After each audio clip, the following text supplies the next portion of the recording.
네, 안녕하세요. 우성정보대학 이번 강의는 이제 응급질환, 우리가 임상에서 이제 응급 상황에 내원하는 환자들에 대해 한번 소개해드리는 강의 시간을 갖도록 하고요. 자, 첫 번째, 응급 상황이 무엇이냐? 생명과 직결되는 질환의 외상 또는 환경적인 요소로 병원에 내원하게 되는 응급 상황을 우리가 모든 환자를 응급 환자라고 칭하게 됩니다. 이제 골든타임이라는 것이 사람에서도 1시간 이내에 응급적인 처치를 해야 확률적으로 살아남을 수 있는 시간을 우리가 1시간 정도 보는데, 이와 같이 동물에게서도 이러한 시간적인 부분이 적용이 될 수가 있습니다. 그래서 빠른 처치하고 그 다음에 재빠른 진단, 그리고 재빠른 이제 치료가 돌아가야 아이가 살아갈 수 있는 이제 상황으로 치달을 수가 있고, 만약에 그러한 부분들이 우리가 놓치게 된다면 부득이하게 아이가 떠나가는 상황을 초래할 수가 있죠. 그래서 보통 이제 보호자분에게도 교육이 필요하며, 저희가 이제 병원의 스태프들도 이런 응급 상황이 있을 때 미리미리 이러한 지식들을 습득을 하여 바로바로 이제 처치가 진행될 수 있도록 훈련하는 것이 매우 중요합니다. 자, 응급 상황이 발생할 때는 수의사와 간호 테크니션, 신속한 처치를 위해서 약물과 기구를 미리 준비하는 것이 매우 중요하고, 정기적으로 교육을 통하여서 신속한 판단과 수의사와 간호사의 팀워크가 매우 중요합니다. 예를 들어서 응급 환자가 내원하였는데 어떠한 약품이 어디에 있는지도 모르고 혹시나 주사 제제나 이런 부분들도 습득이 조금 부족한 상황에서는 이 아이는 시급한 상황인데 거기에 재빠른 진단과 그런 부분들이 진행되지 못하게 된다면 결국은 아이가 또 떠나가게 되는 상황이 생기고, 이러한 훈련을 계속적으로 병원이라든지 학교에서도 이런 계속적인 이제 반복적인 학습이 매우 중요하다고 보시면 될 것 같습니다. 자, 응급질환의 타입으로는 이렇게 심맥관계 응급, 호흡기 응급, 외상에 의한 응급, 환경 응급, 응급 피부질환, 응급 혈액질환, 응급 위장질환, 대사성과 내부밀성 응급, 비뇨기 생식기에 또는 번식기에 응급질환, 신경과 눈의 응급, 중독성 응급으로 이렇게 크게 나누어서 소개해 드릴 건데요. 결국은 우리 몸의 모든 장기가 어떠한 큰 외상이라든지 아니면 지병이 갑자기 악화가 된다든지 그러한 상황들이 모두 다 찾아올 수 있기 때문에 우리는 이러한 타입들에 대해서 기본적인, 아주 기본적인 처치는 알고 있어야 된다라고 생각하시면 될 것 같습니다. 자, 응급 내원했을 때는 가장 기초적인 거는 제가 수업 시간에 또 한 번 얘기했지만 바이탈 사인 체크가 매우 중요합니다.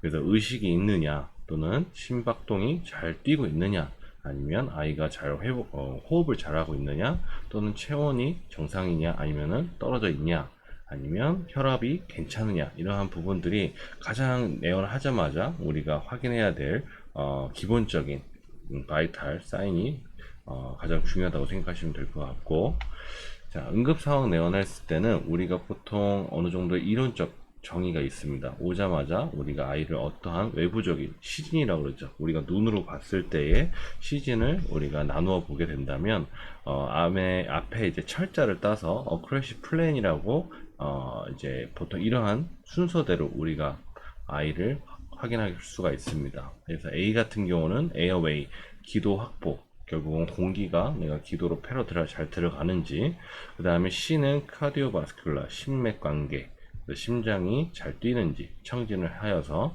그리고 심박수 기록, 심장이 빨리 뛰느냐 느리게 뛰느냐 이게 판단을 해야 되고, R은 레스피어토리, 호흡 관찰, 이게 아이가 정상적인 호흡을 하는지 아니면은 복식 호흡을 하는지, 호흡수가 빠른지 호흡이 얕은지 이런 부분들을 판단하는 거고, 그 다음에 A는 업더미넨, 복부 확인을 합니다. 복부가 팽창되어 있는지, 혹시나 복부에 피멍이 있는지, 아니면 복부가 뚫려 있는지, 천공이 있는지 이런 부분 확인하고, 그 다음에 S는 스파인, 척추, 1번 척추뼈부터 꼬리까지 계속 만져서 혹시나 척추뼈에 골절상이 있는지 아니면 마비가 있는지 신경학적인 부분들을 체크할 수가 있고요.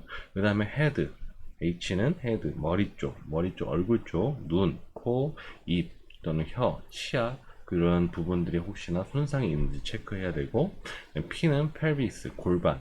골반 쪽의 부위에 엉덩이 부위에 회음부가 혹시나 탈장이 있느냐, 아니면 항문 쪽에 파열이 있는지, 항문낭이나 아니면 탈장이 돼 있는지 이런 부분들, 아니면 외음부 생식기가 출혈이 있는지 이런 부분들을 확인할 수가 있고, L 같은 경우는 림스, 사지, 앞다리와 뒷다리에 골절이 있는지 아니면 탈구가 있는지 확인할 수가 있고요. A 같은 경우는 아터리, 동맥이죠. 결국은 양쪽 팔과 대퇴 또는 경골 아니면은 경동맥, 이러한 동맥의 맥박이 잘 되는 잘 유지되고 있는지, 아니면 과다하게 혈관이 이제 찢어져서 과다 출혈을 일으키고 있는 상황인지. 그리고 마지막으로 N, nerve, 신경입니다. 그래서 사지 말단에 신경이 괜찮은지, 감각신경. 그래서 앞에 손가락이나 이런 부분들을 꽉 꼬집었을 때 아이가 통증을 느끼는지에 대한 판단하고, 꼬리가 잘 들어 올리는지 이런 부분들을 감각신경하고 운동신경을 나누어서 확인해야 됩니다. 그래서 이런 부분들이 결국은 머리부터 발끝까지 확인을 해야 되는데, 결국은 어떠한 게 중요한지에 대한 어떠한 것이 지금 당장 시급한지를 판단하는 것이 매우 중요하다고 생각하시면 될 것 같습니다. 자, 첫 번째는 심맥관계. 생명과 가장 밀접한 관계인 경우로서 심장 질환이 즉각적인 처치가 필요합니다. 우리가 대부분 이제 일반적으로 아시는 게, 심정지가 온다면 CPR이라는 처치를 하게 되죠. 심장 압박을 통해서 심장을 빨리 돌려놓는 게 매우 중요하고, 그리고 혹시나 이 아이가 이전 병력에 심장 질환이 있는지 판단하는 것이 또 중요합니다. 그래서 보호자분에게 만약에 지병이 있는 아이라면은 응급 상황이 언제든지 나타날 수가 있기 때문에, 그런 응급 상황이 생길 때 어떻게 교육을 하거나 아니면 병원에 빨리 내원하였을 때 어떠한 처치, 산소 공급이라든지 이런 부분들을 미리 교육하는 것이 도움이 된다고 보시면 될 것 같습니다. 심맥관계가 내원했을 때 또 우리가 타입을 나눌 수가 있습니다. 심맥관계 응급처치 같은 경우는 기본적으로 A는 똑같이 에어웨이, 기도 확보를 해야 되고, 그 다음에 B는 브레싱, 호흡을 잘하고 있는지, 그래서 산소 공급을 빨리 이제 공급을 해줘야 되고, C 같은 경우는 카디악 마사지, CPR이죠. 결국은 심장이 멎어 있으면은 외부적인 압박을 통해서 심장을 빨리 뛰어낼 수 있게, 다시 회복할 수 있게 처치하는 거고, 그 다음에 D, 드라그 테라피, 결국은 정맥으로서 심맥 관계에 심장 박동을 유발하기 위한 화학적인 약물 처치가 필요하고, E는 에버스타투스, ECG 검사, 심박동이 정상적으로 뛰는지 아니면 부정맥인지 아니면은 서맥인지 이런 부분들을 확인하기 위한 처치입니다. 그래서 A, B, C, D, E라고 해서 외우기는 쉬운데, 우리가 가장 중요한 건 여기 앞에 있는 A입니다. 이게 기도가 먼저 확보가 돼야 그 다음 처치가 들어갈 수가 있습니다. 예를 들어서 아이가 심맥관계 응급이 내원하였을 때는 첫 번째로는 우선은 호흡이 있지 않는 상태가 되겠죠. 그래서 결국은 우리가 삽관이라는 부분을 먼저 처치를 해야 되고, 호흡을 돌려놓은 상태에서 100%의 산소를 계속적으로 공급을 통해 조직 산소에 이제 받아내는 공급량을 확보를 하는 것이 되게 중요합니다. 그 다음에 그 다음부터 이제 심장 마사지가 들어가야 되는 거죠. 그래서 이 순서대로 처치를 한다, 이제 기억해 주셨으면 될 것 같고요. 자, 그 다음에 A 같은 경우는 AO의 확보는 어떻게 하냐면, 여기에 있는 사진을 봤을 때 후두경이라고 합니다. 이제 후두경이 각각의 이러한 사이즈로 나눠져 있고, 작은 강아지들은 후두경의 길이가 짧은 걸 쓰시고, 그 다음에 긴 거는 이제 대형견들 사용하게 되죠.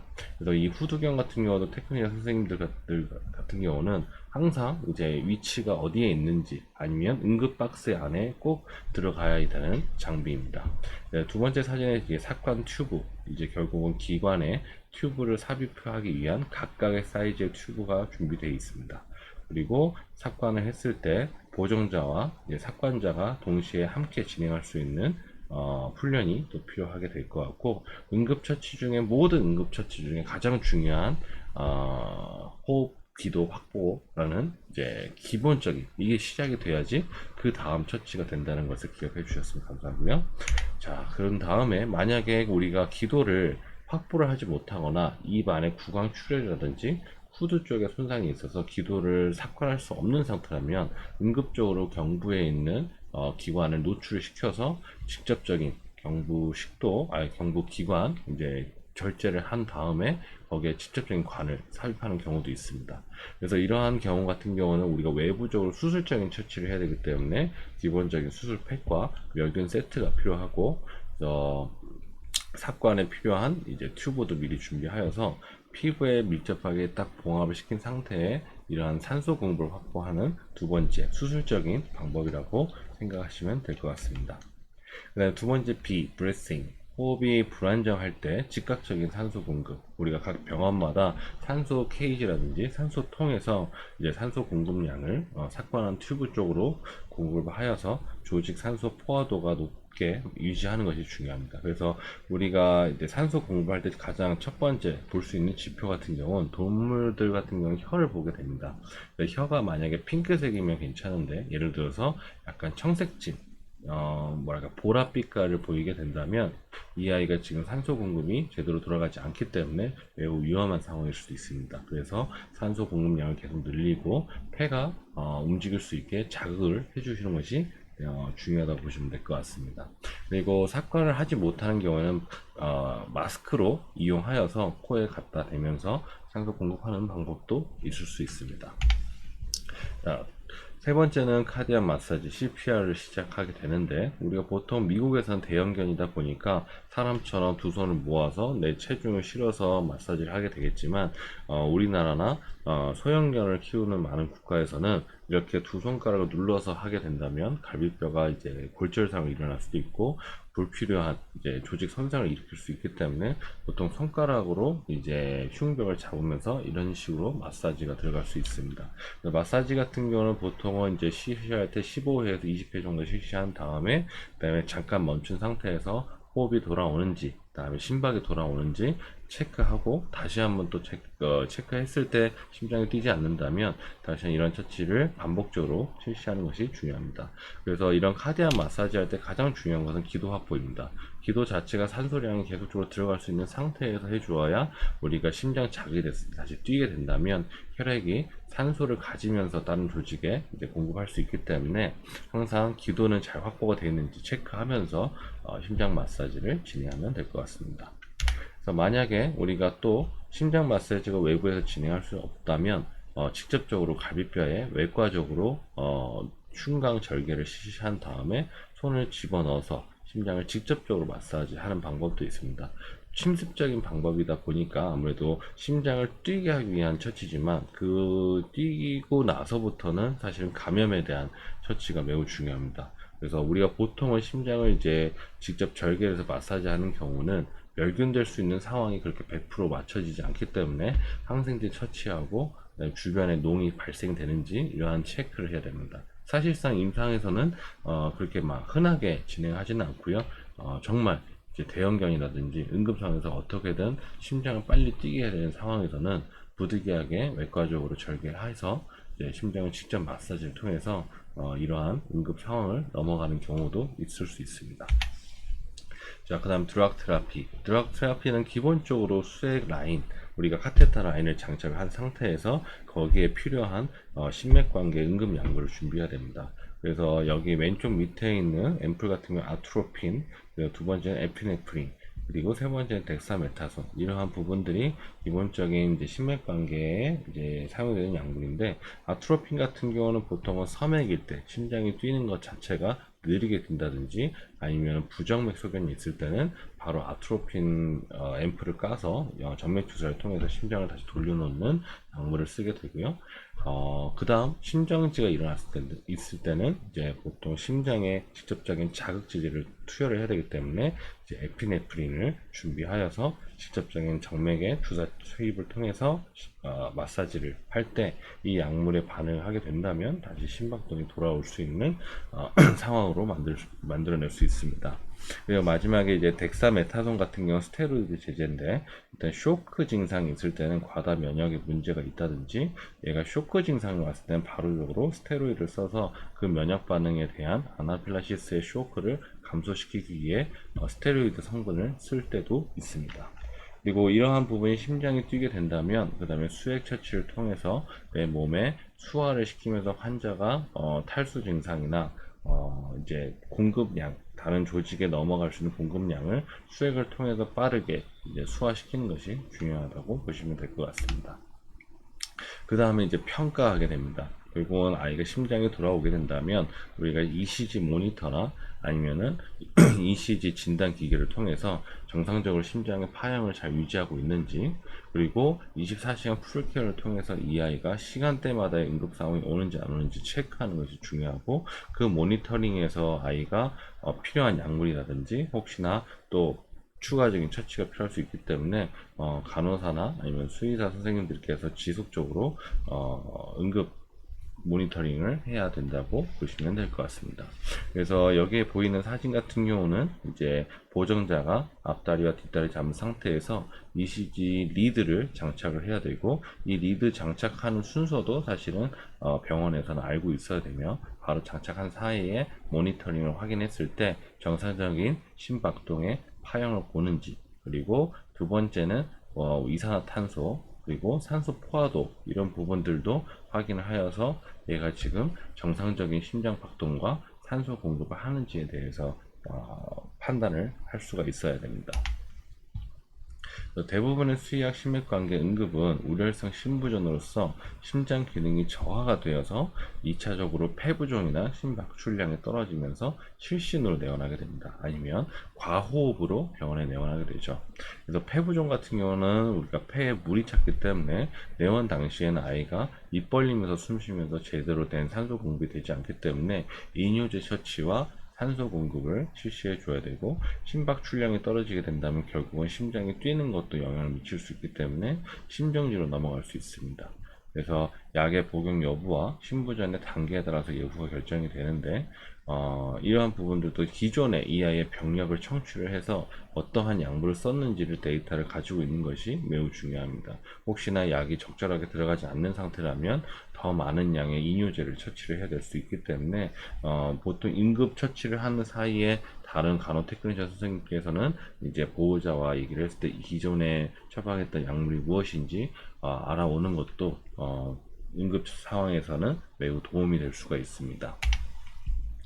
두 번째, 호흡기 응급 같은 경우는 갑작스럽게 호흡 곤란이죠. 우리가 환자들이 제대로 숨을 쉬지 못하는 상태가 우리 호흡기 응급이라고 보시면 될 것 같은데, 가장 흔한 거는 이물을 섭취했을 때입니다. 그래서 이물 자체가 우리가 경부 식도나 이런 부분들이 딱 걸렸을 때 기도를 압박하게 된다면 결국은 숨쉬는 통로가 폐쇄가 되기 때문에 급작스러운 호흡 곤란을 야기하게 되고, 그래서 아까도 얘기했지만 산소가 들어가지 않으면 내 몸에 포화도가 떨어지게 됐을 때 혀 색깔이 핑크색이 아닌 청색증으로 혀가 파래지고 개구호흡하고 침 흘리는 증상, 비호흡 증상, 나중에는 숨을 쉬지 못한 상황에서 급작스럽게 쇼크로 심정지로 넘어갈 수 있기 때문에 재빠르게 호흡을 돌려놓는 것이 중요합니다. 청진을 하였을 때 우리가 보통 기도 쪽의 청진과 폐를 청진하게 되는데, 정상음이 보통 이제 스무스하게 이런 소리가 들린다면 결국은 수포음이 있냐 악설음이 있냐에 대한 감별을 해야 됩니다. 악설음 같은 경우는 기본적으로 우리가 눈밭에서 폭 쌓이는 눈밭에서 다리를 이제 스텝을 밟고 걸어 다녔을 때 뽀드득 뽀드득 나는 소리가 우리가 만약에 폐에 청진했는데 그런 소리가 들린다면 이거는 폐수종이라고 보시면 될 것 같습니다. 그래서 폐수종이 의심이 된다면 바로 이제 이뇨제를 이제 투여를 할 준비를 해야 되고, 만약에 수포음이 보인다, 뭔가 보글보글한 목소리 소리가 들린다든지 이런 부분이라면은 폐렴도 의심할 수 있기 때문에 즉각적으로 엑스레이를 촬영한 다음에 이제 약물 처치 이렇게 플랜을 짤 수가 있습니다. 간별진단 목록 같은 경우는 보통 호흡기 응급에서는 여기 구강부터 시작해서 폐까지 넘어가는 부분을 확인을 해야 되는데, 일단 구강 쪽에서는 뭔가 호흡이 후두라든지 기도 쪽에 폴립, 종양 이런 부분 때문에 막혀서 나타나는 거냐, 아니면 이물이 있냐, 아니면 종양성 부분이 이제 파급이 돼서 폐까지 넘어가는 부분 때문에 이제 호흡이 힘들어지냐, 아니면 신경학적인 우리가 호흡을 할 때 호흡기 반사하는 그러한 근육들이 마비가 돼서 숨을 쉬지 못하는 상황이냐, 아니면 만성적으로 아이가 기침이나 이러한 폐성 병변 때문에 호흡을 못하느냐, 아니면 폐 안에 물이 차서 흉수, 아니면 폐수종 이런 부분 때문에 숨을 못 쉬는 것이냐, 이런 것도 거의 다 엑스레이로 첫 번째 판단할 수 있는 목록들입니다. 자, 응급처치 중에 산소 공급이 매우 중요하기 때문에 기본적으로는 마스크 산소 공급이라든지 아니면 사건을 통해서 산소 공급이 첫 번째 시작이고, 만약에 아이가 과호흡 상태, 뭐 일부 벌리면서 이제 숨 쉬는 페인팅이라고 해서 과호흡으로 계속 진행이 된다면 결국은 뭔가 처치를 했을 때 아이가 쇼크로 넘어갈 수 있습니다.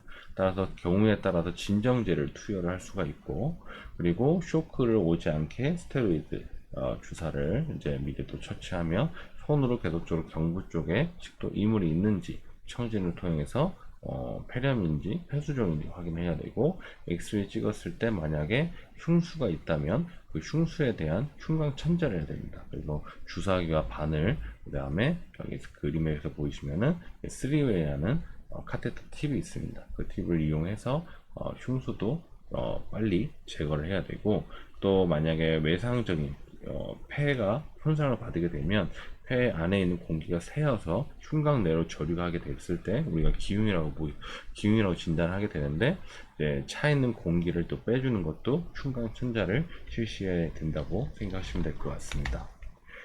자, 그 다음에 외상에 의한 응급. 외상이 가장 어떻게 보면 응급 상황이 가장 흔할 수 있습니다. 대표적으로는 결국은 교통사고죠. 보통 힙바이카라고 하는데, 차가 아이를 받쳤을 때 환자가 땅에 이제 충격을 가하게 된다면 떨어지는 충격이 머리라든지 아니면 뭐 갈비뼈, 뒷다리, 복강 어디든지 나타날 수 있다고 보시면 될 것 같습니다. 그리고 두 번째는 화상 아니면 피부 손상, 피부가 찢어졌다거나 피부가 결손되는 상황, 그리고 골절, 그리고 폐 손상, 복강 내 장기 손상, 복강 출혈, 교상. 그래서 이런 부분들 같은 경우가 사실은 어떻게 보면 응급 상황에 가장 많이 볼 수 있는 환경적인 부분인 거죠. 외상 응급이 내원했을 때는 보통 보호자분께서 급히 병원에 내원하게 되기 때문에 흥분된 상태와 흥분된 감정으로 내원할 수 있습니다.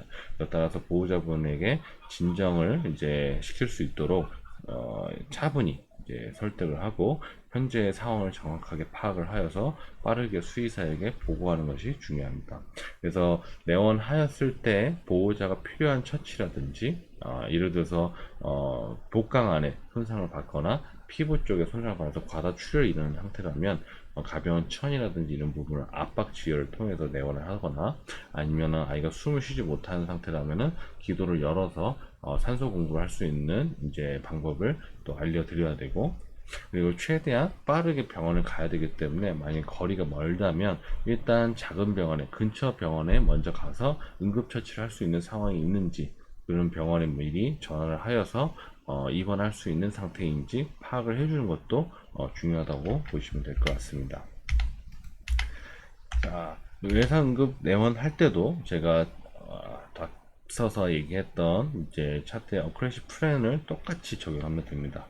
그래서 이러한 부분들 다 확인을 하고 어디가 문제 있는지, 또한 어디가 가장 지금 현재로서 생명에 직관적으로 아이한테 문제가 되는지 파악하는 것이 중요하고, 그래서 기흉 같은 경우는 아까 말씀드린 것처럼 흉곽 내에 공기가 차 있는 부분을 우리가 기흉이라 하고, 그 다음에 외상으로 인해서 횡격막이 탈장이 되는 경우가 있습니다.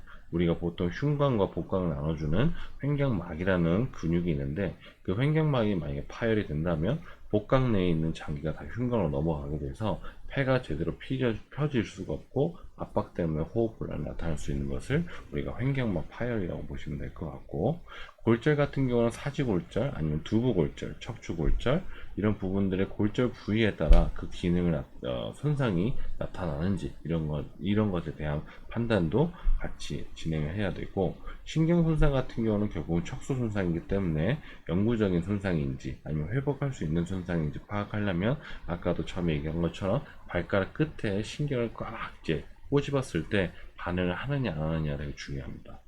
그리고 고관절, 엉덩이의 관절이라든지 무릎 관절, 아니면 어깨 관절, 탈구가 있는지도 확인을 해야 되고, 피부가 찢어졌으면 피부의 열계창이 감염이 됐는지 아니면 감염되지 않았는지 이러한 부분들도 확인해 볼 필요가 있으면서, 복강 내 장기 파열, 예를 들어서 간이나 비장, 위장자 관계 이런 부분들이 파열이 된다면 결국은 복강 내 출혈이 발생될 수 있기 때문에 응급적인 수술이 들어갈 수가 있고, 그리고 비뇨기 같은 경우는 방광 파열, 방광이 파열이 된다면 결국 오줌이 복강 내에 처리가 될 수 있기 때문에 급성 신부전으로 넘어갈 수 있어서 거기에 관련된 부분들도 응급수술로 진행될 수가 있습니다. 그래서 우리가 보통 이제 응급상황이 됐을 때는 외과적인 처치를 해도 되는 상황인지, 아니면은 내과적인 처치를 해야 되는 상황인지, 아니면 경미한 손상이면 내가 조금 더 지켜봐야 되는 상황인지를 분류를 해야 됩니다. 그래서 경미할 경우에는 보통은 하루 내지 이틀 정도 입원을 한 다음에 수액 처치를 통해서 아이의 추가적인 뒤늦게 나타날 수 있는 합병증이 있는지를 관찰로 통해서 우리가 확인할 수가 있고, 골절 같은 경우는 사실상 생명과 직결되는 상황은 아니기 때문에 골절이 있는 상태에서 보통은 밴디지, 붕대 처치나 이런 것들을 미리 해놓은 상태에서 바로 수술 들어가는 것이 아니고, 다른 내부 장기의 손상이 안정화 됐을 때 골절을 이제 수술하게 될 수가 있습니다. 쇼크 상태는 누누이 얘기하지만 즉각적인 산소 공급이 필요하며 수액 처치하고 약물 처치가 또 들어가야 되고, 복부 출혈 같은 경우는 보통 복부 초음파를 통해서 우리가 확인할 수가 있고, 복부 초음파에서 복수가 보인다면 복강에 주사기를 찔러서 천자를 통해서 이게 피인지 농인지 이런 부분을 판단하여서 응급수술로 들어갈 수가 있습니다. 흉부 창상, 흉부도 기흉이나 흉수 이런, 아니면 폐 손상을 인해서 폐출혈 이런 부분을 확인할 수가 있고, 중증 출혈 같은 경우는 만약에 과다 출혈이 일어났을 때는 빈혈 수치가 떨어질 수가 있기 때문에 응급 수혈이 필요할 수가 있습니다. 그리고 척수 손상, 척수에 관련된 스테로이드 처치라든지 이렇게 확인할 수가 있는데, 여기서 제가 설명드리고 싶은 건 뭐냐면, 결국은 응급 상황이 왔을 때는 이 아이가 다친 손상된 장기에 따라서 분류를 해줘야 된다는 것입니다. 그래서 즉각적으로 내가 지금 수술을 해서 얘를 빨리 회복을 해야 그 다음 2차 수술을 할 수 있는 상황인지를 판단해야 되는데, 가장 첫 번째는 심맥관계, 그리고 내부 장기 파열, 그리고 척추, 신경 손상, 그리고 마지막으로 골절로 보시면 될 것 같습니다. 그래서 이러한 내부 장기부터 시작해서 내가 생명과 좀 직결이 되지 않는 부분들은 뒤로 미루고, 그 생명과 직결되는 부분을 먼저 처치를 해야 된다고 생각하시면 될 것 같습니다. 자, 그 다음은 환경적 응급질환. 이 뜻은 외상과 달리 집 안에 있는 사물이라든지 물에 빠진다거나 아니면은 열사병, 동상, 고자의 관찰에 벗어났을 때 아이가 다칠 수 있는 상황들, 감전, 뭐 이런 부분들도 사실은 나타날 수가 있습니다. 감전 같은 경우는 결국은 이제 우리가 집 안에서 꽂아있던 전기를 코드를 씹거나 이런 부분 때문에 감전이 일어나게 된다면 순간적인 쇼크 때문에 의식을 잃게 됩니다.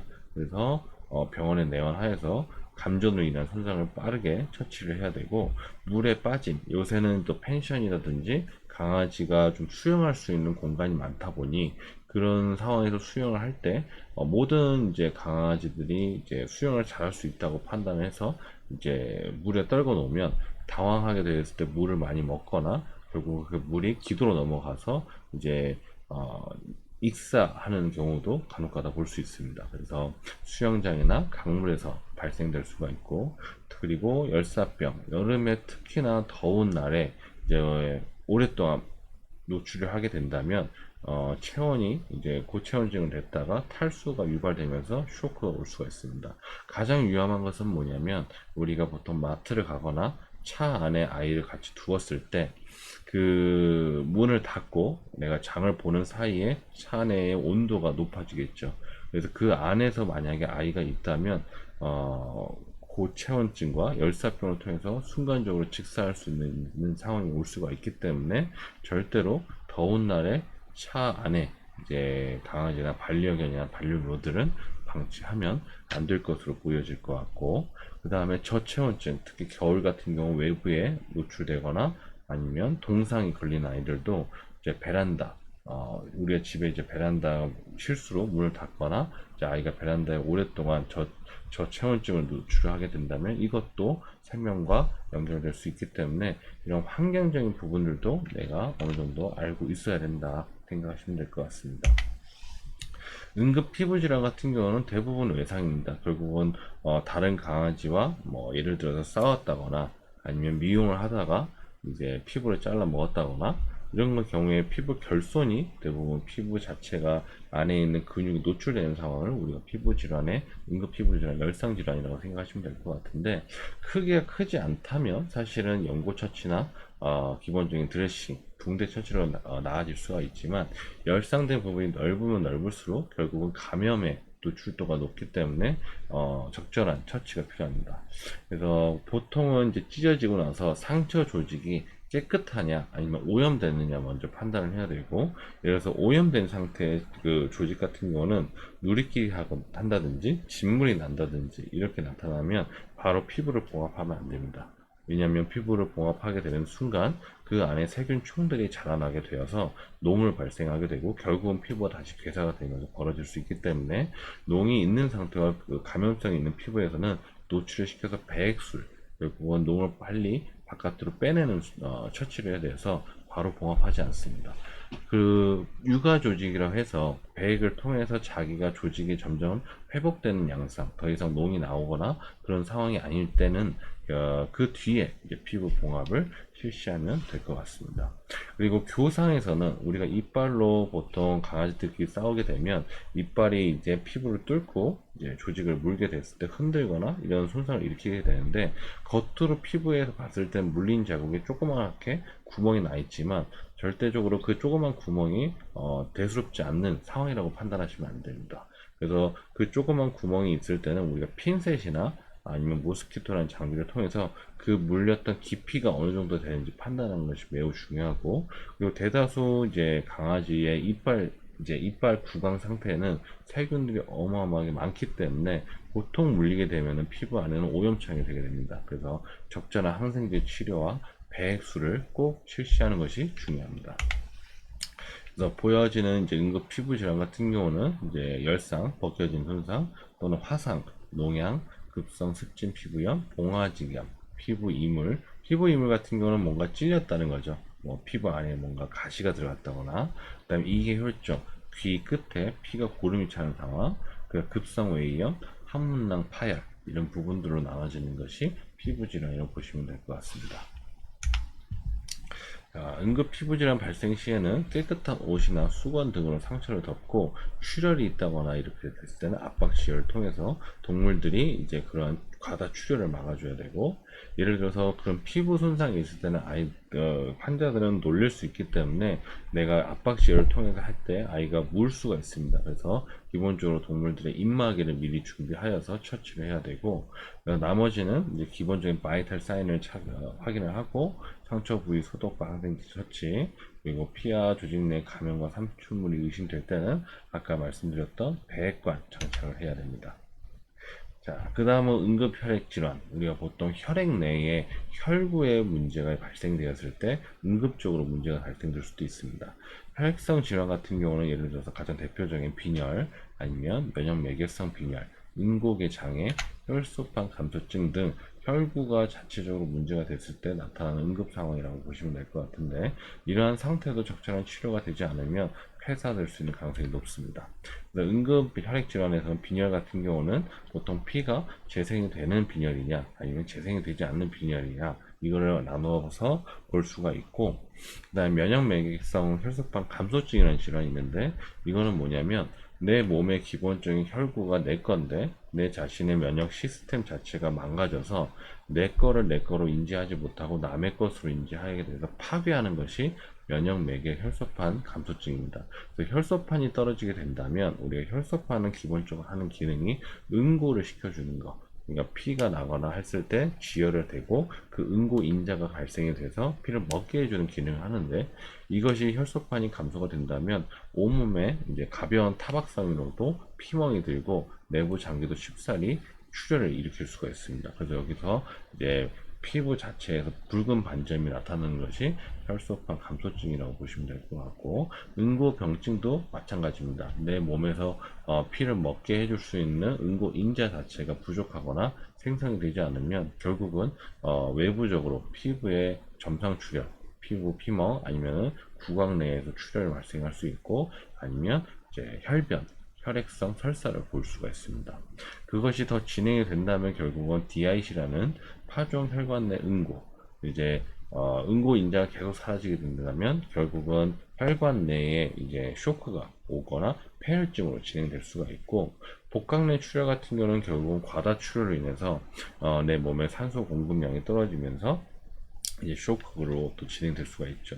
그래서 이러한 출혈성 병변이 있을 때는 결국은 제일 먼저 확인해야 될 거는 얘가 어디에 외상을 당해서 피가 바깥으로 쏟아져 나왔느냐, 그러니까 과다한 출혈성이냐, 아니면은 재생이 되지 않는, 피를 만들어내지 못하는, 예를 들어 백혈병이라든지 이러한 재생 불량성의 빈혈이냐, 아니면 마지막으로 응고가 되지 않느냐, 이제 피를 먹게 해주는 기능이 떨어져서 자발적인 출혈이 있느냐, 이런 부분을 확인하는 것이 매우 중요합니다. 응급 혈액 질환 같은 경우 가장 기본적인 거는 내가 피가 모자르기 때문에 수혈이 필요합니다. 수혈 후에는 결국은 진단을 통해서 이 아이가 만약에 면역 매개성 질환이라면 그 면역 매개에 관련된 약물이 필요할 수가 있고, 응고병증에 문제가 있다면 응고인자를 투여할 수 있는 처치를 해야 됩니다. 그래서 가장 기본적인 진단은 결국은 임상병리학적 검사, 폐혈을 통해서 그 피검사를 통해서 우리가 진단하게 됩니다. 자, 그 다음에 동물병원에서 가장 또 흔하게 이제 병원에 내원할 수 있는 거는 위장질환이죠.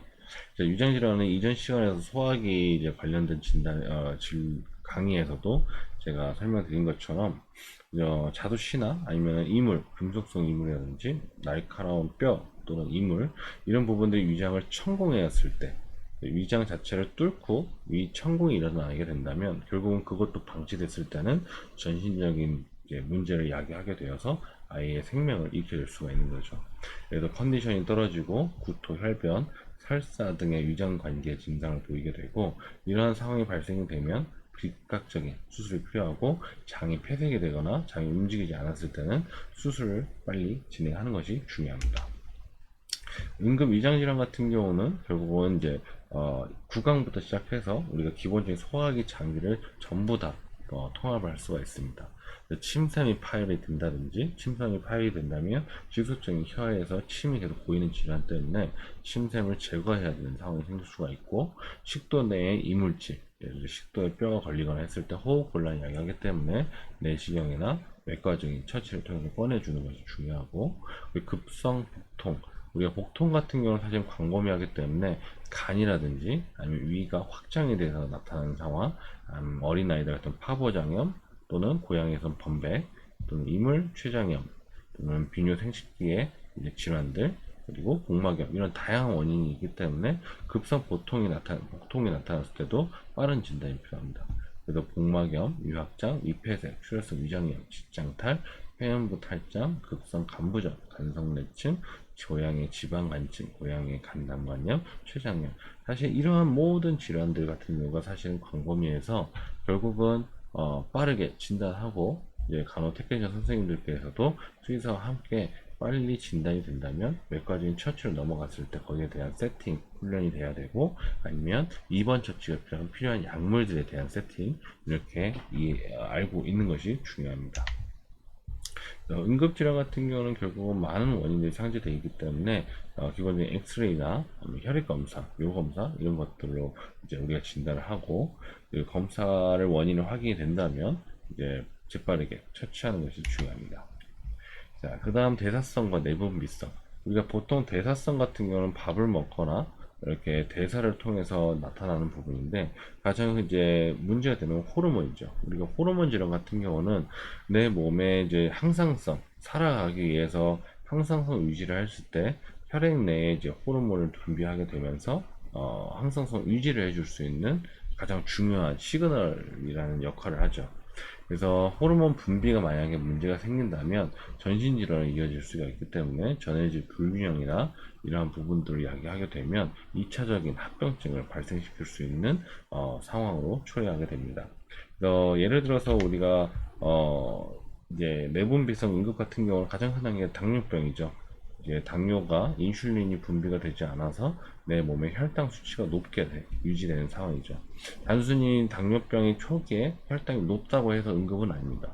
그건 만약에 이제 이 상태에서 계속 방치가 된다면 케톤이 계속 발생이 돼서 케톤 산증이 발생이 된다면 지방 대사가 문제가 되기 때문에 급작스럽게 아이가 쓰러지면서 문제가 될 수가 있고, 또 하나는 기존 아이가 당뇨병이 있는 상태에서 보호자분께서 실수로 인슐린 주사를 과용량을 들어가게 되거나 아니면 제대로 교육받지 못한 상태에서 인슐린 주사를 놓게 되면 저혈당이 올 수가 있기 때문에 저혈당으로 인해서 아이가 급작스럽게 발작 증상이 나타나거나 아니면 쇼크로 이제 진행돼서 아이가 죽을 수가 있는 상황이죠. 그 밖에 부신 피질 기능 저하증 또는 부신 피질 기능 항진증, 고칼슘 혈증, 저칼슘 혈증, 이러한 부분들도 결국 호르몬 질환인데, 이 호르몬 자체의 수치가 높냐 낮냐의 중요성보다는 그 높냐 낮냐로 인해서 다른 장기에 영향을 미치는 것이 중요합니다. 그래서 그 다른 장기가 손상을 받고 그것이 전신주로 넘어갔을 때 우리가 이거를 판단하지 못한다면 그 시기에 아이가 생명을 잃게 될 수 있는 상황으로 진행될 수가 있는 거죠. 내과적인 부분이 가장 크기 때문에 외과적인 수술적인 부분보다는 빠른 진단과 약물 처방이 중요하고, 그 약물 처방 이후로 지속적으로 모니터링 해야 됩니다. 이 흐름이 정상화가 될 때까지 사실 입원 처치를 통해서 아이의 처방 기록과 상태 기록을 항상 체크를 해야 된다는 거죠. 비뇨생식기 같은 경우에 응급 상황은 대부분 가장 흔한 건 자궁 축농증이죠. 이전의 시간에서도 자궁에 농이 차게 된다면 그 농이 계속적으로 오랫동안 방치됐을 때 세균 수가 높아지기 때문에 폐혈증으로 넘어갈 수 있어서 그런 경우에서도 빠르게 수술적인 절제가 필요하고, 유선 정형도 마찬가지로 이제 궤양성 병변, 유선 정형이 너무 커서 거기가 파열로 일어나서 거기서 응급적인 출혈, 지속적인 출혈로 인해서 상태가 좋지 않은 경우에서도 우리가 빠르게 응급수술로 진행될 수가 있습니다. 그리고 비뇨기 같은 경우는 방광결석이 있는 경우가 있고 아니면 요도결석이 있을 수 있는데, 결국 그 결석이 오줌을 배뇨하지 못하는 루트에 막히게 된다면 배뇨 곤란을 일으키게 됐을 때 무뇨증, 오줌을 배뇨를 하지 못했을 때 급성 신부전으로 넘어갈 수가 있습니다. 신부전이 생기게 된다면 이걸 아이가 기운을 못 차리면서 심각하게 구토를 유발하게 되고 탈수 증상에도 그만큼 진행이 되면서 쇼크로 진행될 수가 있겠죠. 또 하나는 이제 난산입니다. 결국은 이제 임신된 아이들이 혹시나 산모가 임신을 했는데 양수가 터지거나 뭐 아이가 이제 목에 걸려서 산모의 질에 걸려서 이제 나올 수 없을 때, 그럼 태아가 결국은 이제 사망하게 되겠죠. 그런 상황에서도 응급 상황이기 때문에 우리가 제왕절개 수술을 준비해야 되고, 그 다음에 기밖에 아까도 말씀드렸던 자궁 축농증이나 자궁 질탈, 아니면 감동포경, 혈뇨, 이런 부분들도 다 수술적으로 해결될 수 있는 상황들입니다. 대부분은 수술적으로 진행하게 되는데 이제 내과적으로 진행할 수 있는 경우도 있겠지만, 축농증 같은 경우는 특히 축농증은 무조건적으로 외과적으로 절제하는 것이 가장 중요합니다. 정확한 진단을 통해 빠르게 수술까지 이어가는 것이 아이 생명을 살려낼 수 있다고 보시면 될 것 같습니다. 그 다음 신경과 눈의 응급입니다. 우리가 보통 신경계 같은 경우는 삶의 질을 이제 연관을 시킬 수 있기 때문에 신경 자체가 이제 망가지게 되면 보통 머리 쪽 신경은 직결적으로 생명과 연결될 수가 있습니다. 혼수 상태가 된다거나 아니면 지속적인 발작이 된다면 결국은 아이가 정상적인 생활을 할 수 없기 때문에 차후에는 뇌 손상이 진행됐을 때 뇌사로 진행될 수가 있겠죠. 눈의 응급 같은 경우는 가장 흔하게 볼 수 있는 게 안구 돌출입니다.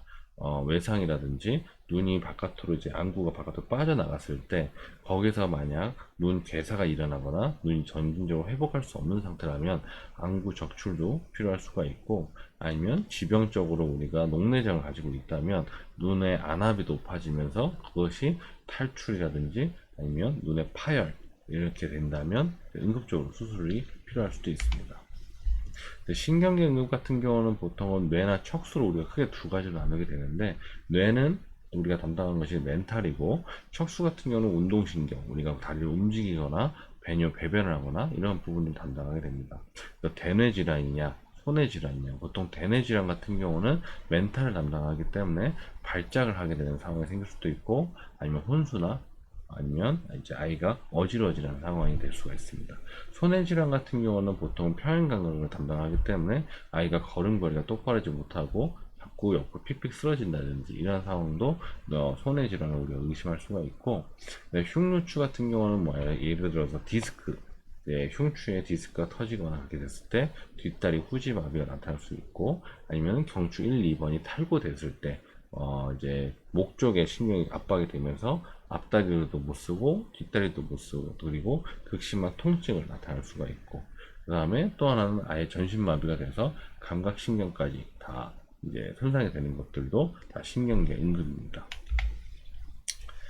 눈의 응급 같은 경우는 아까도 말씀드린 것처럼 눈의 탈출이고, 아니면 급성 녹내장, 아니면 심하게 눈에 이제 각막의 손상이 심해져서 안구 내부에 있는 렌즈라든지 이게 내부에 있는 물질이 튀어나왔을 때 그런 부분도 우리가 응급으로 볼 수가 있고, 아니면은 이제 안구에 뭔가 박혔다든지 가시가 박혔다거나 뭐 다른 금속성 이물이 박혔다든지, 아니면은 둔부 외상, 이렇게 외부적으로 눈 쪽으로 외상을 받았을 때 눈 주변의 출혈 이런 부분들도 확인될 수가 있고, 급작스러운 실명 이런 부분도 사실은 눈의 응급으로 보시면 될 것 같습니다.